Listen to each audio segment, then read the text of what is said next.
आज के शो में ऑरेंज लाइन तारीखी मुकामात के लिए खतरा, हुकूमत पंजाब के लिए नई मुश्किलात। ऑरेंज लाइन उजलत में मंसूबे की मंजूरी, पेशगी तैयारी क्या थी? मुल्जिम फरार, पंजाब पुलिस की पेशा वाराना सलाहियत बेनकाब। तालीम, सेहत, तहफ्फुज़ की फरहमी, पंजाब हुकूमत का दावा कितना सच? अस्सलाम वालेकुम। बस पर्दा हक़ाइक़ सनसनीखेज़ इंकशाफ़ात प्रोग्राम बेनकाब में हूँ आपके साथ सैफान खान।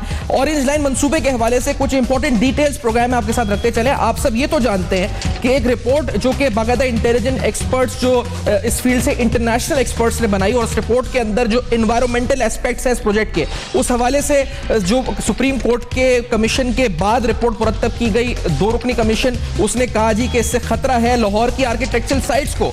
इसके जो कॉस्ट के एस्पेक्ट्स हैं, जिसमें 165 अरब रुपए का मंसूबा 260 अरब तक कैसे पहुंचा, उस पर हमने कुछ दस्तावेजात के साथ डिटेल में प्रोग्राम किया था रिसेंटली। लेकिन आज ये हकायक आपको जरूर बताते चलें कि इस प्रोजेक्ट की मंजूरी के वक्त प्लानिंग कमीशन ने एक नहीं बल्कि 15 ऐसे ऑब्जर्वेशंस दिए थे, जिसमें कहा गया था कि यह मंसूबा इन 15 ऑब्जर्वेशंस की वजह से मंजूर नहीं हो सकता, लेकिन मंजूर हुआ। 11 मई 2015 को यह एक्निक को भेजा गया, जिसमें 2 दिन बाद ऑरेंज लाइन ट्रेन मंसूबे को एक्निक ने मंजूर कर दिया। और इन 15 ऑब्जर्वेशंस में बड़े अहम नुकात थे। इसमें कहा गया कि चीन के साथ आपने कर्जा लेना है तो उसकी शरह सूद क्या होगी, कर्जा वापस कब होगा, एनवायरमेंटल स्टडी जो कोर्ट ने करवाई है वो आपने करी है या नहीं की है उसका कुछ पता नहीं, कमर्शियल कॉन्ट्रैक्ट पर दस्तखत नहीं हुए हैं। इसी तरह से रिस्क फैक्टर पंजाब हुकूमत पर ट्रांसफर हो गया, ये सवाल भी उठाया गया। और साथ साथ यह भी कहा गया कि इस मंसूबे के हवाले से कुछ इंपॉर्टेंट नुकात ऐसे हैं जो अब तक हमारे सामने तफसीलात नहीं आई है, लेकिन इसके बावजूद प्लानिंग कमीशन ने पहली मई 2015 को प्रोजेक्ट उनको पेश हुआ, 4 मई 2015 को उन्होंने एतराजात लगाए, 11 मई 2015 को यह मंसूबा एक्निक को भेज दिया गया और 13 मई को एक्निक ने मंजूर कराया। 2 हफ्ते के अंदर एक फाइल के नीचे पहिए लगाकर, हम कहें इस प्रोजेक्ट में पहिए लगाकर, पंजाब हुकूमत ने इस मंसूबे को मंजूर कराया, जो बिल आखिर आज रुका हुआ है। आज इस पर एनवायरमेंटल स्टडी की जा रही है।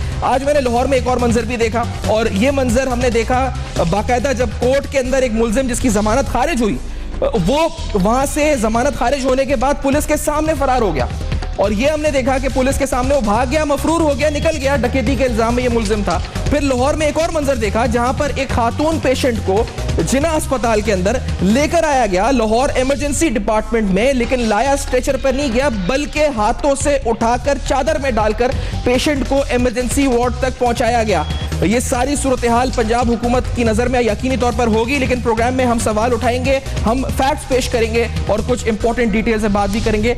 मैं गेस्ट का तारुफ कराता चलूं। प्रोग्राम में मेरे साथ राजा रियाज साहब मौजूद हैं, पाकिस्तान तहरीक इंसाफ के सीनियर रहनुमा फैसलाबाद से ज्वाइन कर रहे हैं हमें, और अपोजिशन का किरदार बड़ी मुतहरिक तरीके से पंजाब में अदा करते रहे उमर रियाज अब्बासी साहब। व्हाइट पेपर इशू किया था पैट ने कुछ अरसे कबल, उस व्हाइट पेपर में कुछ अहम हकाइक थे, वो क्या थे वो भी इनसे जानेंगे। राजा रियाज साहब, आखिरकार हो क्या रहा है? पेशेंट जा रहे हैं एम्बुलेंस आगे, स्ट्रेचर पे नहीं बल्कि हाथों पे डालकर उसको लेके जाया जा रहा है। महकमा सेहत का हाल क्या, पहले ये तो बताएं राजा रियाज साहब। भाई बात ये है कि ये जो पंजाब के मुगल बादशाह हैं, इन्हें पाकिस्तान की और पंजाब की कोई फिक्र नहीं, क्योंकि इन्होंने तो जब मुश्किल वक्त आया इस मुल्क से भाग जाना है। बाहर अरबों रुपए के सासे बनाए हुए हैं, ना इनकी सेहत की तरफ तवज्जो है, ना तालीम की तरफ तवज्जो है। कल इनका मुस्लिम लीग नून का MPA वजीर आला पंजाब के दफ्तर के सामने उसे लूट लिया गया। इसी तरह ऑरेंज ट्रेन में इनका कोई इंटरेस्ट नहीं, ये चले या ना चले, इनका इंटरेस्ट है इससे पाकिस्तान को कितना नुकसान हो, इससे पंजाब को कितना नुकसान हो, इससे कर्ज कितना पाकिस्तान पे आ जाए, इन्हें इससे कोई इंटरेस्ट नहीं। इन्हें इंटरेस्ट है अपने कमीशन से, वो कमीशन इन्होंने ले लिया अरबों रुपए में।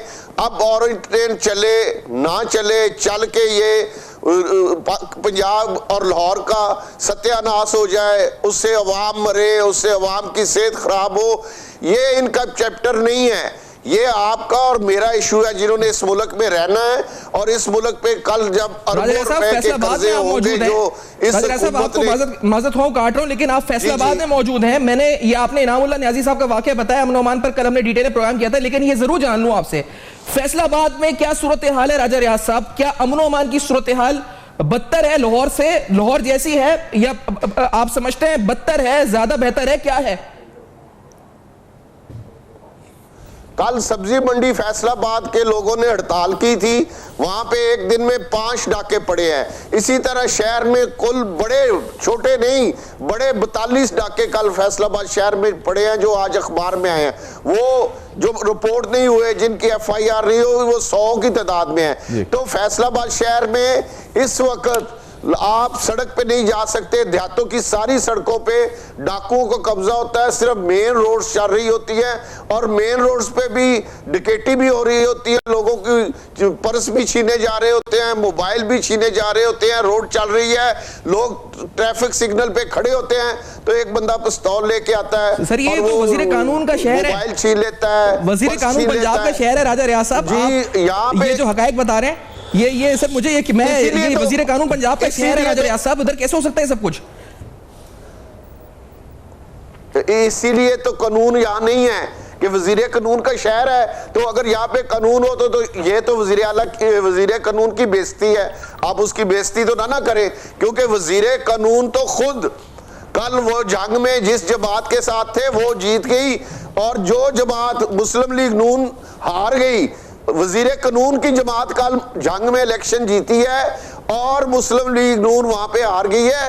यहाँ पे वजीर कानून की एक अपनी सल्तनत है, वजीर कानून का एक अपना रोब है, एक अपना उनका सिस्टम है। जो सिस्टम में होगा वो सियासत भी कर सकेगा और मुस्लिम लीग नून में भी रह सकेगा या ना रह सकेगा। ठीक है, मैं इस पे मजीद फैसलाबाद का तो बड़ी आपने सूरत बताई है। उमर रियाज अब्बासी साहब, आपका व्हाइट पेपर मेरे हाथ में, उमर रियाज अब्बासी साहब, इस पेपर में आपने बहुत सारे इल्जामात लिख तो दिए, इनके क्या आप डिटेल बता सकते हैं? कुछ फॉलो अप आपने लिया, सबूत क्या है, क्या तफसीलात हैं? उमर अब्बासी साहब, इन इल्जामात आपकी वेबसाइट पर भी दर्ज हैं, आपने व्हाइट पेपर इशू कर दिया है, इसमें ऑरेंज ट्रेन का भी तस्करा है। अब्बासी साहब, आपने देखा मंसूबे का हुआ क्या आखिरकार?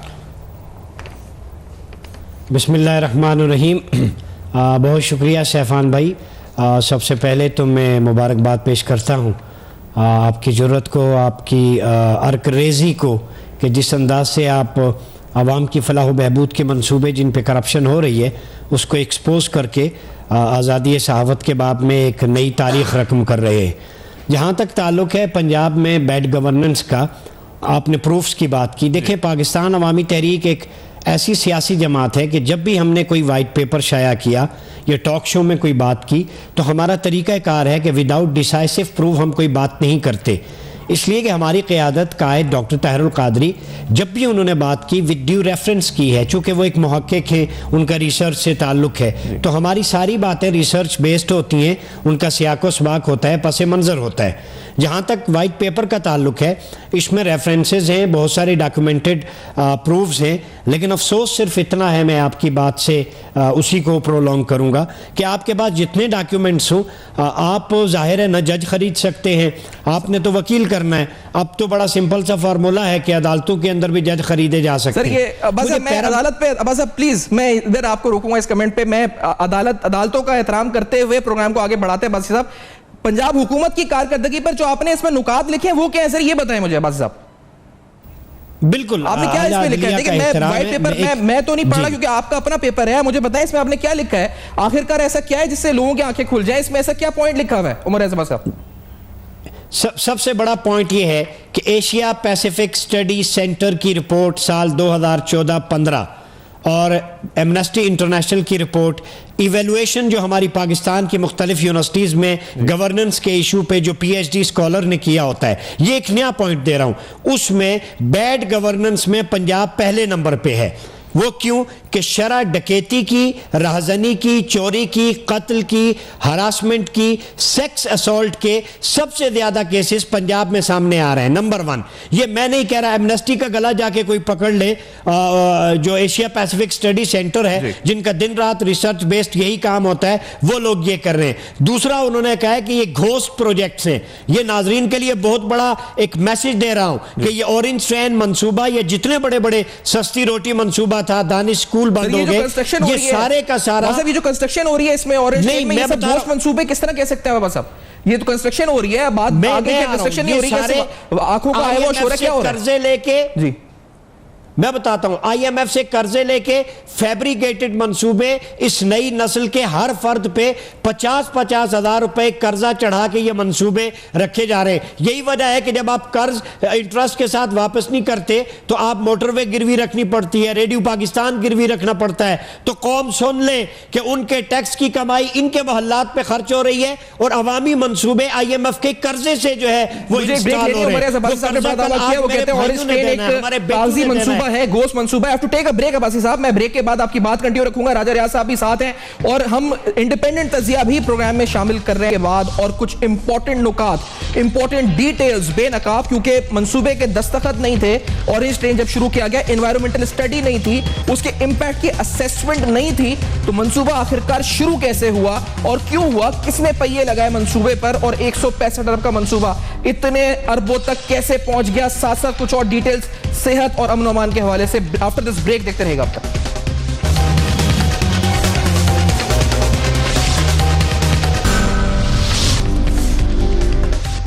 Welcome back. आप देख रहे हैं बेनकाब। बेनकाब में कुछ अहम सवालात उठा रहे हैं। आज जो फुटेज आया वो एक बार फिर देखते हुए कि अदालत से कैसे मुल्जिम फरार होता है, और वो मुल्जिम जिसकी दरख्वास्त जमानत खारिज होती है उसके बाद फरार होता है, पुलिस वहां रहती है। अब यहां पर 72 घंटे के नोटिस, 78 घंटे के नोटिस, 48 घंटे के नोटिस, और स्ट्रीट क्राइम में इजाफा, मुल्जिमान गिरफ्त में, गिरफ्त से किस तरह भागते हैं, और सामने खड़ी है पंजाब पुलिस।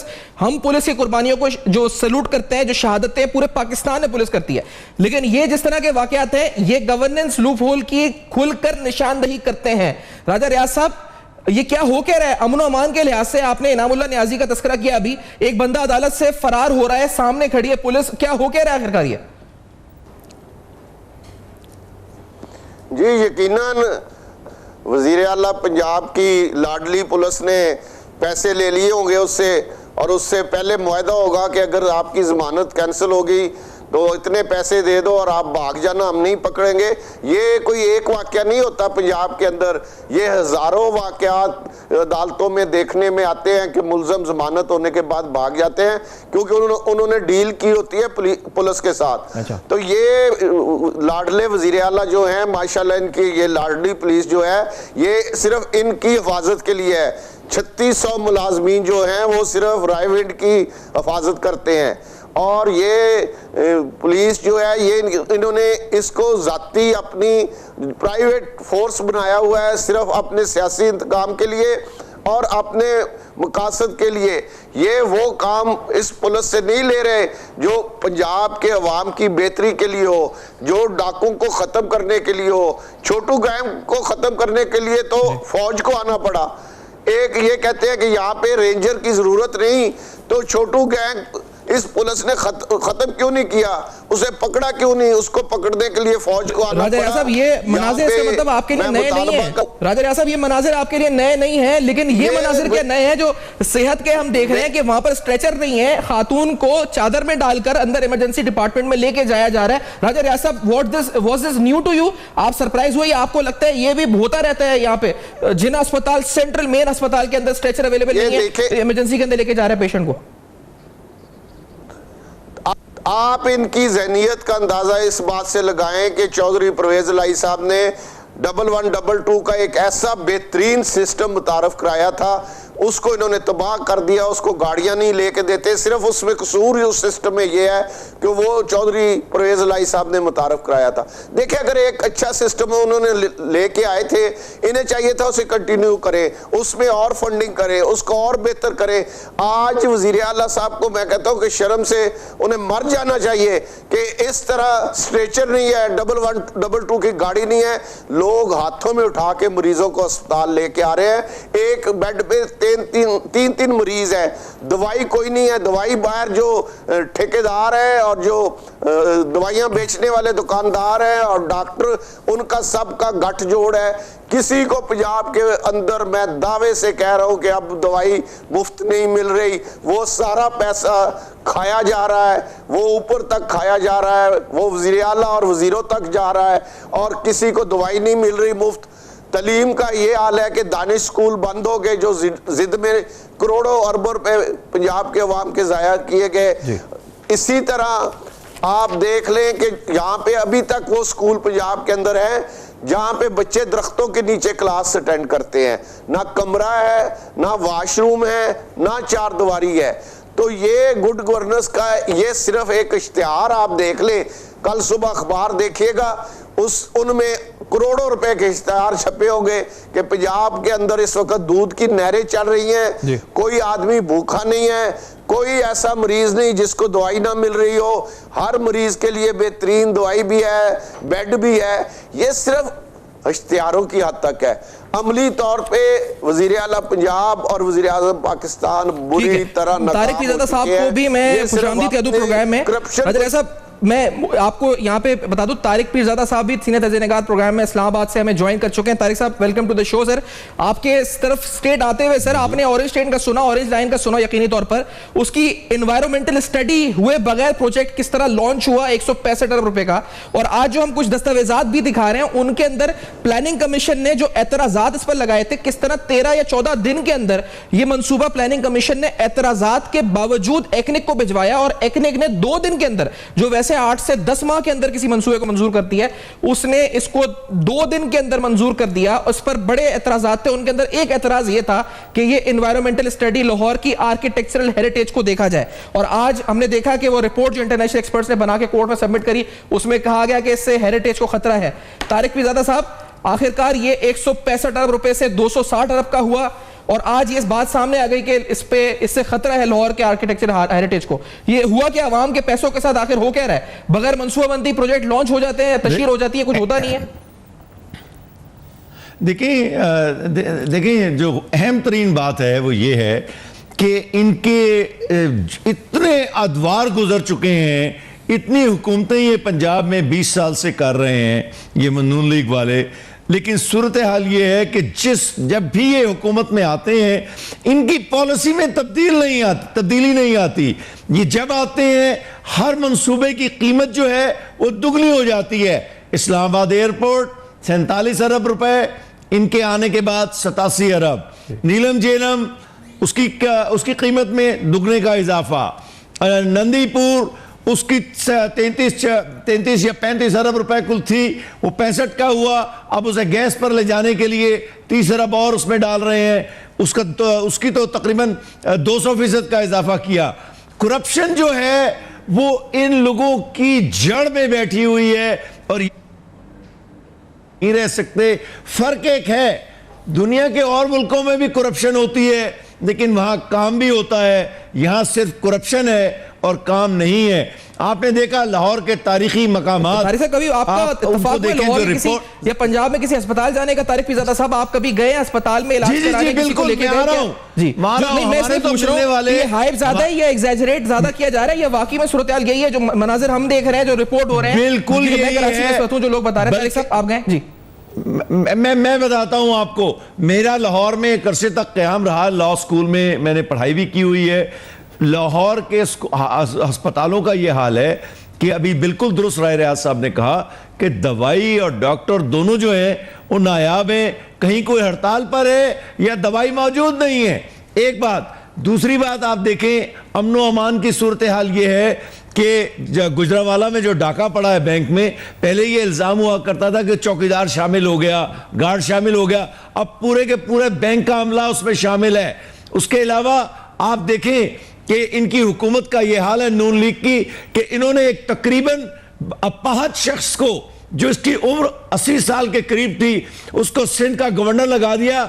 जिस दिन लगाया उससे अगले दिन वो दिल के अस्पताल में भेजा गया।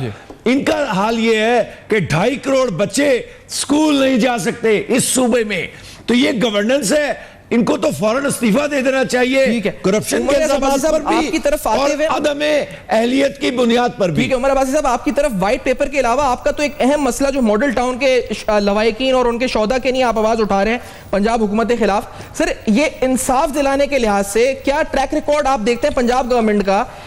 अगर कोई रेप विक्टिम हो, हमने देखा लोग जो है खुदकुशी कर लेते हैं, उनको इंसाफ की उम्मीद नजर नहीं आती कि पंजाब गवर्नमेंट मुल्जिमान को पहुंचकर उनको गिरफ्तार करेगी या उन तक पहुंच सकेगी। आपको क्या इंसाफ के ट्रैक रिकॉर्ड फराहम करने के लिहाज से पंजाब हुकूमत कहां खड़ी नजर आती है? उमर रियाज अब्बासी साहब। देखिए सैफान भाई, मैं क्रेडिबल बात करूंगा। सबसे पहली बात, जो पंजाब का वजीर कानून है उसके दामन पे 14 बेगुनाहों का खून लगा हुआ है। दुरुस्त है। पाकिस्तान की कौम और नौजवानों को मैं आके एक पैगाम देना चाहता हूं। आप एमफिल पीएचडी करते हैं, पैसा खर्च करके डिग्रियां लेते हैं, जब आपको डिग्री देने कोई आता है जाली डिग्री होल्डर होता है, फेक डिग्री होल्डर। आपके ऊपर मुसल्लत वजीर कानून वो होता है जिसने 14 कत्ल किए होते हैं। इसका मतलब है कि मिनिस्टर बनने के लिए आपको जाली डिग्री की जरूरत है, वजीर कानून बनने के लिए आपको बंदा मारने की जरूरत है।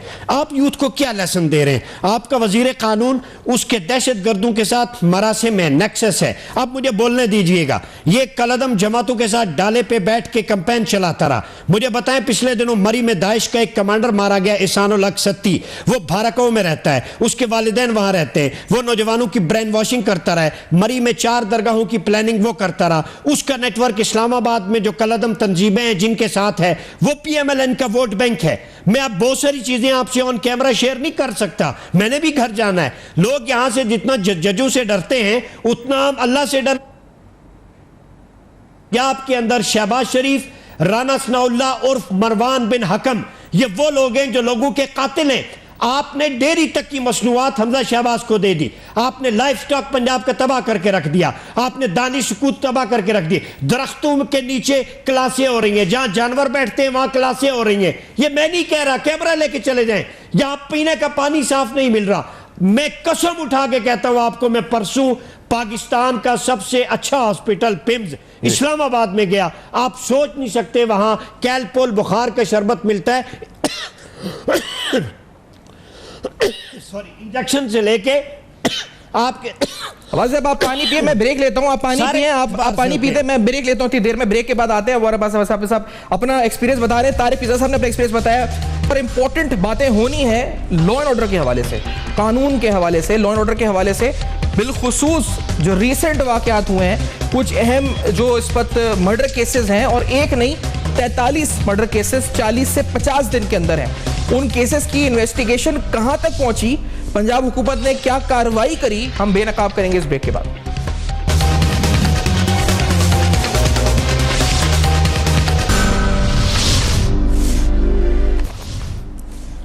Welcome back. आप देख रहे हैं बेनकाब। बेनकाब में कुछ अहम सवालात उठाए जा रहे हैं। ये सारे सवालात पंजाब में गवर्नेंस के लिहाज से हैं। कुछ ज्यादती के शिकार जो होते हैं वो खुदसूजी की तरफ क्यों जाते हैं, खुदकुशी की तरफ आखिरकार क्यों जाते हैं? ऐसा एक वाकया नहीं, कई वाकयात हुए। और मैं आपको बताऊं कि कुछ महीने पहले सेनेट के अंदर एक रिपोर्ट पेश की गई, जिस रिपोर्ट में सिर्फ पंजाब नहीं बल्कि पूरे मुल्क की बात की गई। पूरे मुल्क की बात करते हुए यह कहा गया कि 3600 ऐसे ज्यादती के वाकयात हुए और उनमें से तकरीबन सिर्फ 6% को सजाएं मिली। आखिरकार पुलिस प्रोसिक्यूशन का सिस्टम पंजाब में किस तरह का है? मुल्जिमान कानून की गिरफ्त में तो आते हैं लेकिन उनको सजाएं नहीं मिलती, क्योंकि आखिरकार इन्वेस्टिगेशन बढ़ती है और इन्वेस्टिगेशन के बाद केस एस्टैब्लिश ही इस तरह किया जाता है कि मुल्जिम जो है आराम से छूट जाए। बज़ाहिर ऐसा लगता है। मिसाल के तौर पर कसूर वाकया हुआ जिसके अंदर वीडियो स्कैंडल बच्चों का, और एक नहीं सैकड़ों बच्चों का सामने आया। बहुत नेशनल स्टोरी बनी, इंटरनेशनल लेवल पे स्टोरी बनी। बहुत एक अंदोनाक वाकया था। लेकिन उस वाकये के बाद हुआ क्या? आखिरकार यह कहा गया कि जमीन के तनाजे पर यह पूरा मामला था। इस मामले का ताल्लुक असल में कुछ नहीं था, ग्राउंड रियलिटी कुछ और थी। जब चालान में यह लिखा जाएगा तो अदालत से भी ऐसी फैसला आता है। तारिक फिजा साहब, आपकी तरफ पहले आते हुए, केसेस बनते हैं, कत्ल होते हैं, मर्डर्स होते हैं, इंपॉर्टेंट केसेस बनते हैं, इन्वेस्टिगेशन होती है, बंदा गिरफ्त में भी आ जाता है। मिसाल के तौर पे किस्मत बेग मर्डर केस, 4 बंदे पकड़ लिए, एक बंदा और रह गया, लेकिन आगे फिर नहीं होता। वो पंजाब पुलिस क्या करती है फिर आगे केस का? ये पंजाब पुलिस वो करती है जो अभी कुछ देर पहले कहा गया है कि गिरफ्तार हुआ कि देखिए जब कत्ल को मुल्जिम अदालत में लाया जाता है तो बड़ी भारी पुलिस की नफरी साथ होती है। अदालत का दरवाज़ा जो होता है वो 50 फुट चौड़ा और 50 फुट लंबा नहीं हुआ करता, वो वही 3-4 फुट चौड़ा दरवाज़ा होता है जिसमें से गुजर के सब लोग जाते हैं। अदालत जब जमानत मंसूख होती है तो उसके पास भागने या भागने की रास्ता जो होता है वो सिर्फ पुलिस की मदद से हो सकता है, पुलिस की मदद के बगैर नहीं होता। दूसरी बात है कि पाकिस्तान की, पंजाब की पुलिस खास तौर पर, ये तमाम के तमाम तर सियासी तौर पर मुकर्रर किए जाते हैं, इनके ज़ात और बरादरी के रिश्तेदारियां होती हैं, ये उन्हीं के मफादात की निगरानी करते हैं। मैं अराई हूँ, मैं चौधरी हूँ, मैं राजपूत हूँ, चुनाचे ये इस बुनियाद पर हमें जनाब बड़े बड़े ओहदों पर पुलिस के रखा जाता है। तो ये पंजाब की पुलिस की नाकामी की बड़ी वजह सियासी ताल्लुकात और सियासी ताल्लुकात पर मुकर्रर शुदा अफसरान का, बरादरियों का तहफ़्फ़ुज़, ये सूरत हाल है। तारिक साहब ये जैसे शाहरुख जतोई के केस है, मुस्तफा कांजू केस है, अभी किस्मत बेग मर्डर केस है, पुलिस पहुंच गई है, उन्होंने गिरफ्तार भी, उसका एंड फिर आगे ये होता है क्या, एंड ऐसा होता है जिसके बारे में, जिसको फिर आगे कहा जाता है कि ये आखिरकार हुआ क्या। फिर इसी तरह अभी समिया चौधरी केस है, आज राणा सलोला साहब ने कहा कि वो ड्रग्स का डोजेज ज्यादा होने की वजह से, मंशियात की वजह से उसका जो है इस वक्त उसके ब्लड के अंदर वो रिपोर्ट्स में बताया गया कि मंशियात का ओवरडोज हुआ। ये समिया चौधरी की रिपोर्ट आई। तो सर ये क्या बचाने के लिए कुछ होता है, होता क्या आखिरकार ये रिपोर्ट में आगे फिर क्या हो जाता है पंजाब पुलिस जो तैयार करती है? आप इस बात में एक बात गौर कर लें, एक बात पर गौर कर लीजिए कि एक वजीर कानून किसी तहकीक के बगैर एक खातून के मुतालिक अपना फतवा और फैसला दे रहा है और वो दिफाई डिफेंसिव होकर बात कर रहा है। उसकी कोशिश ये है कि कहीं इस वाकई की आंच जो है मेरे वजीर आला तक ना पहुंच जाए। अरे जैसे अभी अब्बासी साहब ने फरमाया 14 अफराद के कातिल जो कि अल्लामा ताहिर कादरी की तहरीक के लोग थे, जिन मासूमों को कत्ल किया गया, उस वजीर कानून को इन लोगों ने हटाया और चंद दिनों के बाद एक रिपोर्ट की बुनियाद पर इन्होंने दोबारा उसको बहाल कर दिया। इनको ये इतना ख्याल ही नहीं है कि ये जनूबी कोरिया की तरफ देखें इस वक्त क्या हो रहा है। वहां पर जो वहां जो सदर है, ये बात मैं खास तौर पे कहना चाहता हूं, उसकी जो दोस्त है उसके ऊपर अरबों डॉलर की करप्शन का इल्जाम है, सदर के ऊपर नहीं है। लेकिन बिल आखिर सदर ने अब ऐलान किया है कि मैं इस्तीफा देने का अब फैसला कर चुकी हूं, जो ही पार्लियामेंट कोई तरीका वजह करेगी मैं इस्तीफा देकर अब चली जाऊंगी। तो आप देखें करप्शन का। राजा रियाज साहब ये सर मुझे बताएं, ये 3600 केसेस रेप विक्टिम्स, 6% को सजाएं मिली, मुल्जिमान तक पहुंचा जाता है। पहले तो ये होता है कि नोटिस लिया जाता है, 72 घंटे का नोटिस दिया गया मुल्जिमान तक पहुंचने के लिए, मुल्जिमान तक पहुंचा जाता है, वो गिरफ्तार होते हैं, केस आगे बनता है। फिर केस जब बनता है तो बंदा बाहर आ चुका होता है, ऐसा केस बनता है, या फिर भाग रहा होता है या बाहर आ चुका होता है। ये होता क्यों है राजा रियाज साहब ऐसा? भाई एक बात है कि कुछ शर्म होती है, कुछ हिया होती है। इन्हें ना शर्म है ना हिया है, साथ मिले हुए हैं। ये आप जो कह रहे हैं कि लोग बरी हो जाते हैं, ये पुलिस की मिली भगत से होता है। ये सारा कुछ प्लान किया होता है इन्होंने कि किस स्टेज पे मुल्जिम को छोड़ना है, पकड़ने जब उसका नाम आए उस वक्त छोड़ना है, गिरफ्तारी के बाद छोड़ना है, या जेल में जाके उसे छोड़ना है, या मुकदमे के दौरान उसे बरी कराना है। ये अब तो हालत ये हो गई है कि लोग पहले पुलिस से डील करते हैं, फिर जुर्म करते हैं, फिर किसी वारदात में जाते हैं, वो कहते हैं इस इलाके के SHO के साथ हमारी डील है, ये डील है कि हमने वारदात करनी है, हमें नहीं पकड़ा जाएगा। वो डील हो जाती है, उसके बाद उस इलाके में वो वारदातें शुरू हो जाती हैं, डकैतियां भी शुरू हो जाती हैं, चोरियां भी शुरू हो जाती है। फिर अगर खुदा न खास्ता किसी जगह आवाम उनको पकड़ ले तो पुलिस पैसे लेके उनको छोड़ देती है। लेकिन राजा साहब, मैं कराची में हूं, कराची के अंदर ये बार बार तासुर दिया जाता है कि यहाँ की पुलिस पॉलिटिसाइज हो चुकी है। यहाँ पर SHO से लेकर SP से लेकर DSP की हर एक की भर्ती सियासी तौर पर होती है पंजाब के, और यहाँ इसी वजह से रेंजर्स को लेकर आया गया है। पंजाब के अंदर भी ये मसला उतना ही है, ज्यादा है, कम है, क्या है राजा रियाज साहब? पंजाब के अंदर ये मसला सिंध से 100 गुना ज्यादा है, क्योंकि यहाँ पे सिंध के अंदर तो सियासी मुदाखलत है। यहाँ पे पुलिस का महकमा जो है वजीर आला पंजाब का जाती मुलाजम है, वो हुकूमत पंजाब के मुलाजम नहीं रह चुके, अब वो वजीर आला पंजाब के जाती मुलाजम बन चुके हैं।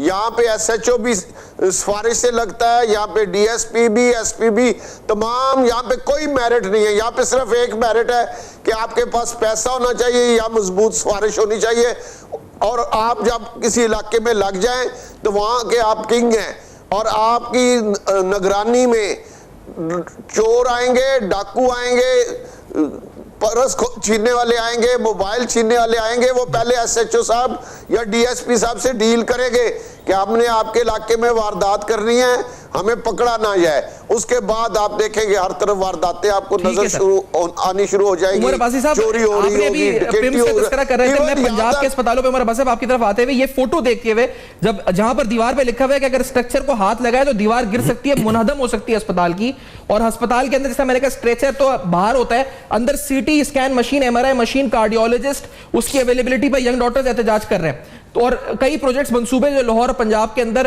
इनकम्प्लीट सालों से हैं। उमर अब्बासी साहब, आप अपना एक्सपीरियंस शेयर कर रहे थे।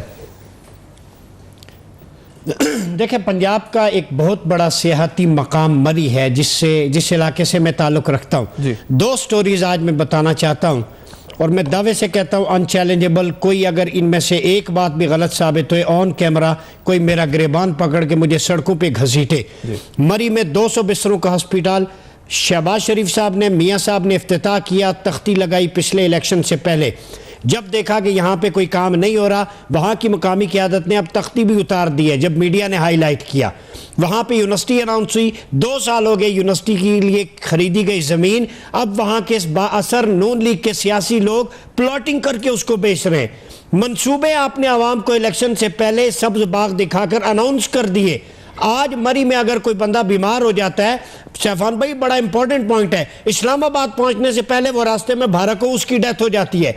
आप वहां छुट्टियां मनाने जाते हैं, अयाशी करने जाते हैं, पिकनिक स्पॉट के लिए मरी अच्छा है, टूरिज्म के लिए मरी अच्छा है। वहां के लोग भेड़ भकरियां हैं कि उनके लिए एक हॉस्पिटल भी नहीं है, उनके लिए कैलपोल नहीं है, उनके लिए इमरजेंसी ट्रीटमेंट नहीं है। मैं बहुत शुक्रिया करूंगा, आपका टाइम अपने इख्तिताम पर पहुंच रहा है। तारिक फ़िज़ादा साहब, उमर अब्बासी साहब और राजा रियाज साहब का बहुत शुक्रिया जिन्होंने ज्वाइन किया। गवर्नमेंट नाक़िस हुक्मरानी के मसाइल आपके सामने, जो मसाइल अवाम के आपके सामने रखे, और कोशिश करेंगे कि आगे चलकर सिंध हुकूमत हो, पंजाब हुकूमत हो, खैबर पख्तूनख्वा या बलूचिस्तान, जहां पर भी हम देखेंगे कि बेनकाब करेंगे उन तमाम मसाइल को और उन तमाम लूप होल्स को जो एग्जिस्ट करते हैं सिस्टम में।